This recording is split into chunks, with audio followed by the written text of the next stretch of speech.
Hi, Luka. Hi, Marina. Welcome to Low Lunch Global Table. So great to have you here today, Luka. Great to be here. Thank you for having me here.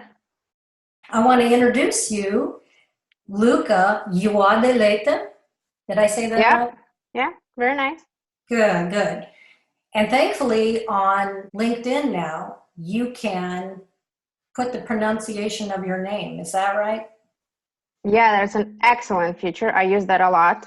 And I already put my name too, so Excellent. it's easier for people to pronounce. Yeah. That's fantastic. And people that have names that are challenging for other Mm. people in different countries, it's a great way to introduce yourself to the world. So I'm introducing you to our Global Table audience. Luka is an account executive over at MemoQ, and her bio that she told me, she says she's a non-linguist, although I know you know quite a bit about languages, A especially the bit. Lithuanian language. Yes.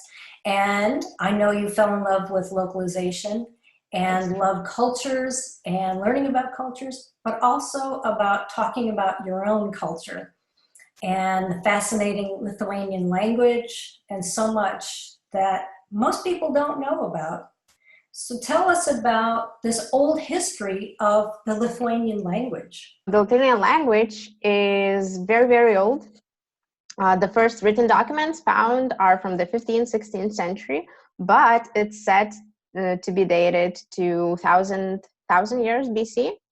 And it's actually related to Sanskrit. That's what makes it very archaic even nowadays, but also very interesting. Uh, and there are even, not even similar, but the same words between Lithuanian and Sanskrit. Baltic languages, so basically Lithuanian and Latvian.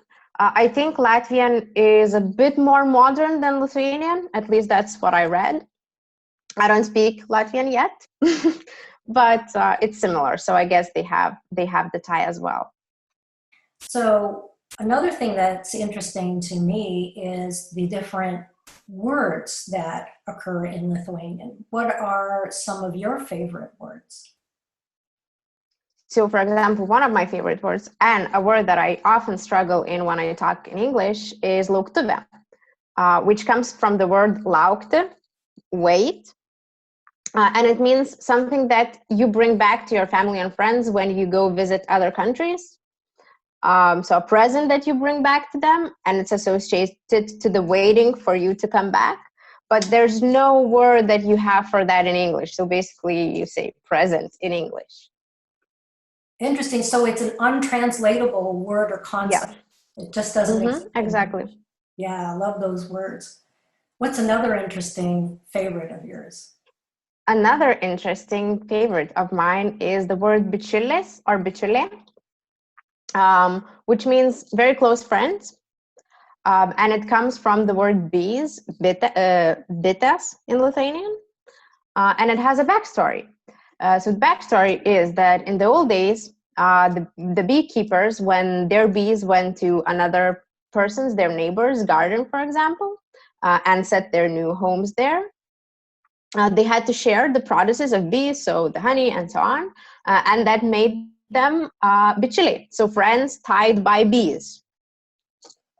Interesting. I love that. So if you say a man would be bičiulis and a Yeah, woman would be bičiulė. interesting. So Lithuanian, like many other languages, has different endings Yeah, when you're for talking to a man or a male woman. and female. Any word can be made into, oh, almost any word can be made into a male or female word. Interesting. And I love the backstory too. So we've talked about the old history of Lithuanian language, some favorite words. What else is unique to Lithuania?